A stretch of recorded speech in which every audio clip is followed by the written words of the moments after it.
পাক রব্বুল আলামিন সকল নবীদের নামে কোরআন সূরা নাজিল করেন নাই, সাহাবীদের নামেও সূরা নাজিল করেন নাই, কিন্তু আল্লাহ পাক রব্বুল আলামিন এমন একজনের নামে সূরা নাজিল করেছেন যেই লোকমান ছিল অত্যন্ত কালো বিশ্রী দেখতে, অত্যন্ত নাজুক, যিনি ছিলেন রাখাল। এই রাখালের নামে সূরা নাজিল করে দিলেন।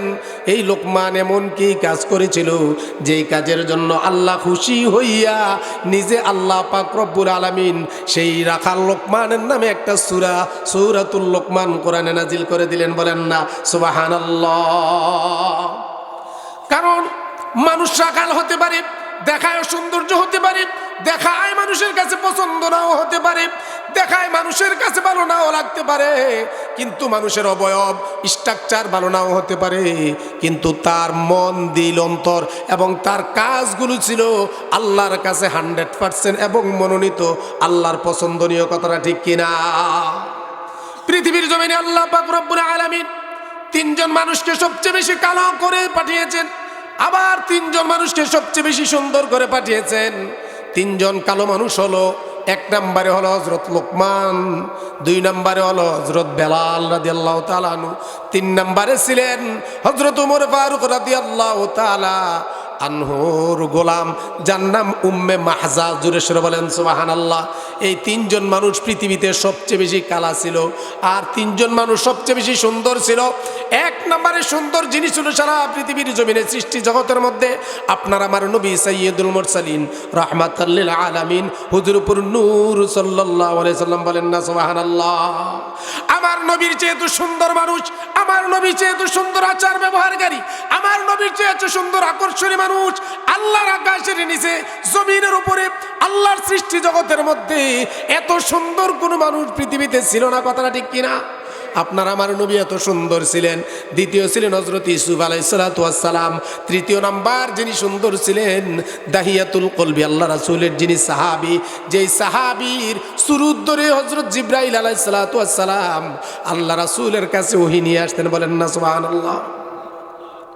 আল্লাহ পাক রব্বুল আলামিন তিনজন মানুষ কালো বানিয়েছেন, তিনজন মানুষকে সুন্দর করেছেন পৃথিবীর মধ্যে। তিনজন সবচেয়ে শ্রেষ্ঠ কালো, তিনজন সবচেয়ে শ্রেষ্ঠ সুন্দর। সব বিষয় নিয়ে আলোচনা করা যাবে না, আমার রাসূলের সৌন্দর্য একটু আলোচনা করব, যেহেতু সময় শেষ, বক্তা চলে আসবে কিছুক্ষণের মধ্যেই। আমার রাসূল সাল্লাল্লাহু আলাইহি সাল্লাম কেমন সুন্দর ছিলেন।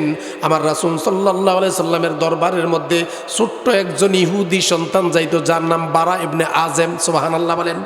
সে এখনো ইসলাম ধর্ম গ্রহণ করেন নাই, বারবার যায় আমার রাসূল সাল্লাল্লাহু আলাইহি সাল্লামের দরবারে যায়। আমার রাসূল সাল্লাল্লাহু আলাইহি সাল্লাম একদিন আলোচনা করতে লাগলেন যে যারা নাকি ঈমান আনবে, ঈমানের পরে আমল করবে, আল্লাহ পাক রব্বুল করতে পারো, আল্লাহ পাক রব্বুল আলামিন তোমাকেও জান্নাত দিয়ে তোমাকে শান্তির ব্যবস্থা করে দিবেন। সুবহানাল্লাহ। ওই শিশু বাচ্চা কি করলেন? বারা ইবনে আযিব রাদিয়াল্লাহু তাআলা আনহু ইসলাম গ্রহণ করে আল্লাহ রাসূলের কাছ থেকে বিদায় নিয়ে বাড়িতে আসলেন। বাড়িতে আসার পরে তার লোকের আত্মীয় স্বজনরা জানতে পারলো বারা ইবনে আযিব ইসলাম ধর্ম গ্রহণ করেছে। তার আত্মীয় স্বজনরা বলতে লাগলো, বারা তুমি কি করলে? সে ছিল ইহুদি, ইহুদিদের সন্তান। ইহুদিরা ডাক দিয়ে বলল, তুমি কি বললা? তুমি আমাদের শত্রু মুহাম্মাদের সাথে কালেমা পাঠ করে তুমিও ইসলাম ধর্ম গ্রহণ করলা, তোমাকে বলে লাভ নাই, তোমার মাকে যাই আমরা বলবো। সুবহানাল্লাহ বলেন। ইহুদিরা সবাই ডাক দিয়ে বলল তার মাকে, ও শুনছুনি বারার মা, তোমার কলিজার টুকরা সন্তান বারা ইবনে আযিব ওই মুহাম্মাদের দলের মধ্যে অন্তর্ভুক্ত হয়েছে, কালিমা পাঠ করে তার দলে গিয়েছে, তুমি তার বিচার করবা মা হইয়া। আমরা ইহুদি নেতারা তোমার কাছে বিচার দিয়ে গেলাম। এখন বারা ইবনে আযিবের মা ওই তার সন্তানকে ডাক দেয়া বলে, ও বারা, তুমি কেন মুহাম্মাদের দলে গেলা? কেন তুমি কালিমা পাঠ করলা? আর মুহাম্মাদের সেই ইয়ের মধ্যে, মজমার মধ্যে তুমি আর যাইতে পারবা না, তার কাছে বসতে পারবা না, তার কোনো তো কথা শুনতে পারবা না। সুবহানাল্লাহ বলেন। কিন্তু মা যতই নিষেধ করলো, সন্তান তো আমার নবীজির পাগল, আমার রাসূল সাল্লাল্লাহু আলাইহি সাল্লাম কি সে দেখে পাগল হয়ে গেছে? তার ভিতরে ঈমানের নূর স্পিরিট তৈরি হয়ে গেছে, সে তো আমার রাসূলকে আর বলতে পারে না। কথাটা ঠিক না ঠিক? মা যতই নিষেধ করে, সে তত আরো বেশি বেশি, আগের চেয়ে বেশি নবীর দরবারে দৌড়াইয়া যায়। এখন মা বলতে লাগলো, বুঝেছি, আমার সন্তানকে আমি যতই বাধা দিব, সে আরো তত বেশি যাবে নবীর দরবারে। কথাটা ঠিক কিনা? এখন মহিলাদের কিন্তু অনেক চিকন বুদ্ধি আছে, দেখবেন মহিলারা অনেক টেকনিক্যালিও অনেক সময় কাজে লাগায়। মহিলা চিন্তা ভাবনা করতে লাগলো। আজবের মা ডাক দিয়ে বলল, বারা আমি কি করব? তোমার নবীকে আমার বাড়িতে দাওয়াত দাও। তোমার নবীকে আমাদের বাড়িতে দাওয়াত দিলে আমরা তোমার নবীকে সুন্দর করে খাওয়াবো, ব্যবস্থা করব, সম্মান করব। সুবহানাল্লাহ বলেন। কিন্তু তার মায়ের মধ্যে চিন্তা ছিল, আমার সন্তানের মাধ্যমে তার নবীকে দাওয়াত দিয়া তার নবীকে আমি এমন শিক্ষা দিয়ে দিব, অপমান করে দিব আর বইলা দিব, যাতে আর কোনোদিন আমার সন্তান তার কাছে না যায়। তাকে দিয়ে আমার সন্তানকে বারণ করে দেব, তাহলে আমার সন্তান আমার কথা ওই নবীর কথা শুনে আর কোনোদিন তার দরবারে যাবে না। কথাটা ঠিক কিনা? সন্তান যখন মায়ের কথা শুই না নবীজির দরবারে গেলেন, যাইয়া ডাক দিয়া বললেন, ইয়া রাসূলুল্লাহ, ইয়া হাবিবাল্লাহ, আমার মা আপনাকে দাওয়াত দিয়েছে আমাদের বাড়িতে যাওয়ার জন্য। আল্লাহ রাসূল সাল্লাল্লাহু আলাইহি সাল্লাম বারা ইবনে আযিবের দাওয়াত কবুল করে বললেন, আগামীকাল রাত্রিবেলা যাব সন্ধ্যায়। সুবহানাল্লাহ বলেন। আগামীকাল রাত্রিবেলা যাবে বলে যখন বারা ইবনে আযিব দৌড়ায় বাড়িতে আসলেন, খুশিতে টকবক। যুবক ঈমান গ্রহণ করেছে, আল্লাহ রাসূলের পাগল। যখন আমার রাসূল তার দাওয়াত গ্রহণ করেছে, আয়েশা মাকে হাসি মুখে ডাক দিয়ে বলল, মা আমার রাসূল আমাদের বাড়িতে দাওয়াত গ্রহণ করেছে, আগামীকাল রাত্রে আসবে। সুবহানাল্লাহ বলেন। মা গো, আমার নবীর জন্য কি করবেন? মা ডাক দিয়ে বলল, তোমার নবীর জন্য ভালো ভালো খাবারের ব্যবস্থা করব, আয়োজন করব। আর মা এদিক দিয়ে চিন্তা ভাবনা করতে লাগলো, তার নবীকে দাওয়াত দিছি ঠিক আছে, কিন্তু নবী আসার পরে আমার সন্তানের বিরুদ্ধে তাকে আমি এমন কথা বলে দিব যাতে সন্তানকে সে নিষেধ করে যায়, সন্তান যাতে আর তার দরবারে না যায়। বলেন না নাউজুবিল্লাহ। কিন্তু আমার নবীজি সময় মতো আর পরের দিন সন্ধ্যাবেলা যখন হলো, আমার নবীজি যখন বাড়িতে চলে আসলেন, বারা ইবনে আযিবের বাড়িতে আসার পরে তাকে সুন্দর করে বসার ব্যবস্থা করে দিলেন। আমার নবীজিকে বসার পরে সকল কিছুর আয়োজন, খাবার দাবারের ব্যবস্থা করেছে তার মা। দেওয়ার পরে তার মা সব কিছুর খাবার দিয়ে সন্তানকে বলো, না ওই পাশে তোমার নবীকে নিয়ে খাবার ব্যবস্থা করো, খাবার দাও। আর ওই সন্তানকে খাবার দেওয়ার পরে নবীজির সামনে যখন খাবার নিয়ে যাচ্ছে, কিন্তু বারা ইবনে আযিবের মা আমার নবীজির চেহারা দেখিয়া তার মনের পরিবর্তন ঘটে গিয়েছে। বলেন না সুবহানাল্লাহ। বারা ইবনে আযিবের মা ডাক দিয়া বলল, পৃথিবীর মানুষ, আমি যখন আমার সন্তানের নবী মুহাম্মদ সাল্লাল্লাহু আলাইহি ওয়াসাল্লামের চেহারা দেখেছি, পূর্বে আমার যেই চিন্তা ভাবনা ছিল, টেনশন পেরেশানি ছিল, আমার সন্তান তার কাছে যায় বারণ করবে যাওয়ার জন্য, কিন্তু ওই মন মস্তিষ্ক আমার মন থেকে, ব্রেন থেকে সরে চলে গিয়েছে। আমি কি করলাম, আমার সন্তানের কাছে নবীজির খাবারগুলো দিয়া আমি বাহিরে চলে গেলাম। বাহিরে যাইয়া আমি যখন নবীজির দিকে বারবার তাকাইতেছি আর আকাশের চাঁদের দিকে তাকাইতেছি। সুবহানাল্লাহ বলেন। আর এদিক দিয়ে বারা ইবনে আযিব দেখতে পাইল, কিরে আমার মা খাবারগুলো আমার হাতে দিয়ে সাথে সাথে বাইরে চলে গেল। কারণটা কি? আমার মা কি আমার নবীজিকে কোনো তাবিজ করবে নাকি, কোনো জাদুটোনা করবে নাকি? কারণ আমার মা হলো ইহুদি, আর আমার নবী সম্মানিত আল্লাহর পক্ষ থেকে পয়গম্বর মুহাম্মাদুর রাসূলুল্লাহ সাল্লাল্লাহু আলাইহি সাল্লাম। সন্তান নবীজির সামনে খাবারগুলো দিয়ে সুন্দর করে পরিবেশন করে ডাক দেয়া বললেন, ইয়া রাসূলুল্লাহ, ইয়া হাবিবাল্লাহ, আমাদের পক্ষ থেকে এতটুকু আয়োজন, আপনার জন্য ব্যবস্থা, আপনি খাবার শুরু করতে পারেন। আল্লাহ রাসূল যখন খাবার শুরু করলেন বিসমিল্লাহ বলে, বারা ইবনে আযিব দেখতে পেলেন তার মা বারবার দরজা জানালা দিয়া বাহির থেকে একবার আমার নবীর চেহারার দিকে তাকায়, আরেকবার আকাশের দিকে তাকায়, একবার নবীর চেহারার দিকে তাকায়, আবার আকাশের দিকে তাকায়। বলেন না সুবহানাল্লাহ। দৌড়াইয়া বারা ইবনে আযিব বাহিরে গেলেন, যাইয়া ডাক দিয়ে বললেন, মা কারণটা কি? আপনি কি আমার নবীকে কোনো জাদুটোনা করতেছেন নাকি? মা গো, আপনি যদি আমার নবীকে কোনো জাদুটোনা করেন, আমার নবীকে যদি কোনো কষ্ট দেন, আর আমার নবীজি যদি আমাদের বাড়িতে আসার কারণে কোনো কষ্ট পায়, তাহলে আল্লাহর দরবারে কাল কঠিন হাসরের ময়দানে আমরা কেউই কিন্তু বাঁচতে পারবো না। কথাটা ঠিক কিনা? আমরা কিন্তু কেউ বাঁচতে পারবো না, বিপদে পড়ে যাবো গো। মা, আমার মা, আমি আপনাকে বলে দিতে চাই, আপনি কেন বারবার আমার দুই নবীজির দিকে চান, আবার বারবার কেন আকাশের দিকে তাকান?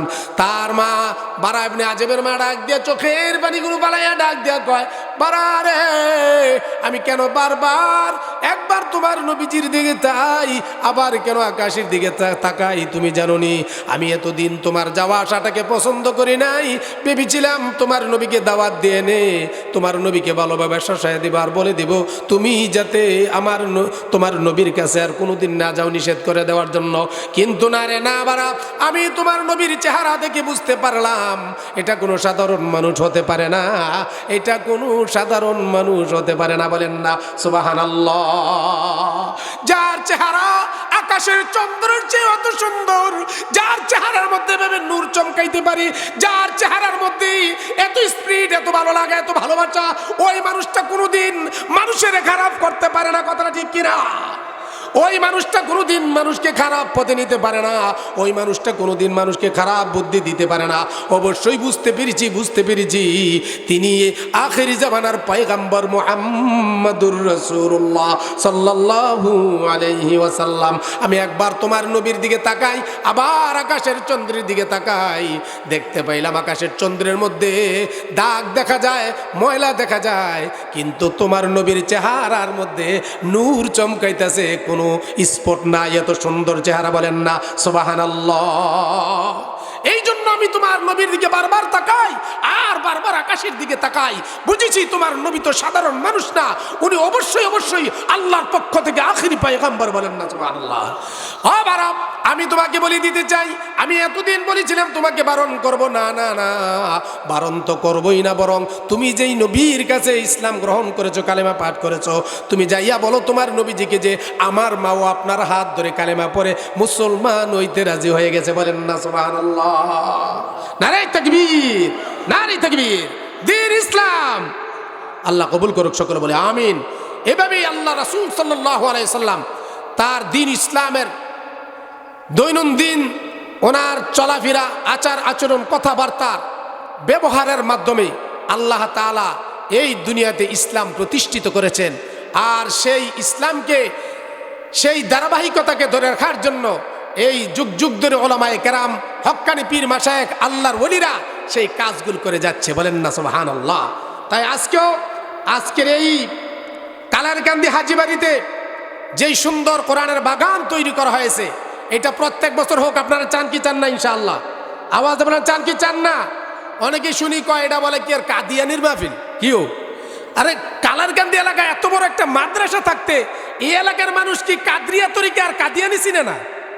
ঠিক না ভাই? ঠিক। আর এই কথা আমি শুনে তো অবাক হয়ে গেলাম। আমি বললাম কালারকান্দি গ্রামে এত বড় একটা আলহামদুলিল্লাহ মাদ্রাসা, ওলামায়ে কেরাম, যেখানে কোরআন শিক্ষা দেওয়া হয়, হাদিস শিক্ষা দেওয়া হয়, ওই এলাকার মানুষ কি কাদরিয়া তরিকাও চিনে না আর কাদিয়ানিও চিনে না? কাদিয়ানি তো হচ্ছে তারা যারা আমার নবীজিকে শেষ নবী মানে না। কথাটা ঠিক কিনা? কাদিয়ানি তো হচ্ছে তারা যারা কোরআন নাকি তাদের নবী মুহাম্মদের একজন নাম আছে, আহমদিয়া ধর্মের যারা প্রচার করে, তারা নিজেদেরকে বলে আরেকজন নবী নাকি আসবে। নাউজুবিল্লাহ বলেন, নাউজুবিল্লাহ। কাদিয়ানিরা কাফের, এক বাক্যে সকল উলামায়ে কেরাম এবং কোরআন সুন্নাহ অনুযায়ী এক বাক্যে কাদিয়ানিরা কাফের। কথাটা ঠিক কিনা? আমরা সবাই কাদিয়ানিদেরকে কাফের হিসাবে জানি। কাদরিয়া তরিকা হচ্ছে কাদরিয়া, চিস্তিয়া, নকশবন্দিয়া, মুজাদ্দিদিয়া, এটা চারটা তরিকা। কথাটা ঠিক কিনা? চারটাই হক তরিকার মাধ্যমে তরিকতের, তাসাউফের, ইসলামের কাজ চলতেছে যুগ যুগ ধরে। আলহামদুলিল্লাহ সেই ধারাবাহিকতায় এখানে হযরত আব্দুল কাদের জিলানী রাহমাতুল্লাহ আলাইহির এই তরিকার পক্ষ থেকে ওনার স্মরণে মাহফিল, এটা যেন আল্লাহ পাক রব্বুল আলামিন প্রত্যেক বছর কায়েম এবং দায়েম রেখে, যারা আয়োজন করেছেন টাকা পয়সা দিয়ে, শ্রম দিয়ে, মেধা দিয়ে, বুদ্ধি দিয়ে, পরামর্শ দিয়ে, কালারকান্দি এলাকার জিন্দা মুর্দা সকলকে যেন আল্লাহ তাআলা মাফ করে এবং কবুল করে। আমরা সকলে বলে আমিন। ওয়া আখিরু দাওয়ানা আনিল হামদুলিল্লাহি রাব্বিল আলামিন। এখন আপনাদের সামনে কোরআন সুন্নাহ থেকে গুরুত্বপূর্ণ আলোচনা পেশ করবেন সেই মতলব উপজেলার ওয়াইসিয়া কামিল মাদ্রাসা, ফরাজিকান্দি ওয়াইসিয়া কামিল মাদ্রাসার সুনামধন্য আরবি প্রভাষক হাফেজ হযরত মাওলানা মুফতি আবু হানিফ ওয়াইসি আল চাঁদপুরি হুজুরকে ওনার কোরআন